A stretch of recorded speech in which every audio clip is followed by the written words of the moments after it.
না না, আমায় ভেঙে পড়লে চলবে না, যে কোনো উপায় হোক আমাকে মায়ের মতন সমর্থ করতেই হবে।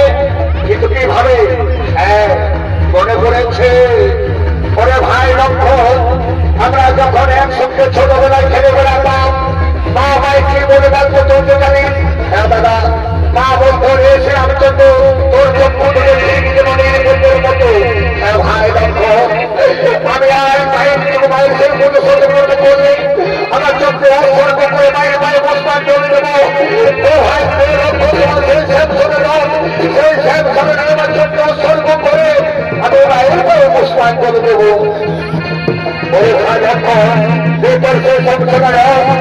আমি আর বিলম্ব করবো না, সেই শ্যামসনে আমার চোখে অসর্গ করে মায়ের মায়ের বস্তান চলে দেবো।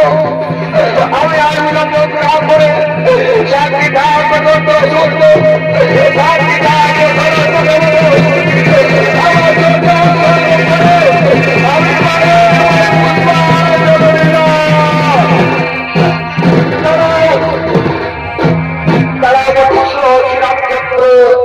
আমি তোমার পূজায় সন্তুষ্ট ভগবান জগৎজননী 107 দিনের মধ্যে কি করে মায়ের বদল হয় গো মা?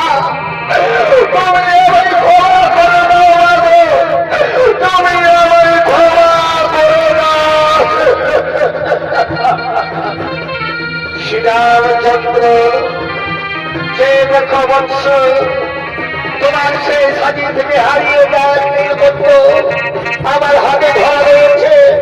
এই নীলকণ্ঠ আমার পায়ে অর্পণ করলাম না, কারণ এই নীলকণ্ঠ আমার স্বামীর চোখের পায়ে জলের থেকে সৃষ্টি হয়েছিল।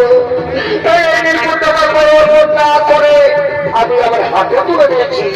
যাও শ্রীরামচন্দ্র, আমি তোমার হাত ধরে আশীর্বাদ করি, তুমি তোমার সেটা উদ্ধার করে আমি সব সময় তোমার সঙ্গে আছি, সব সময় তোমার পাশে আছি, সব সময় তোমার সঙ্গে রয়েছে।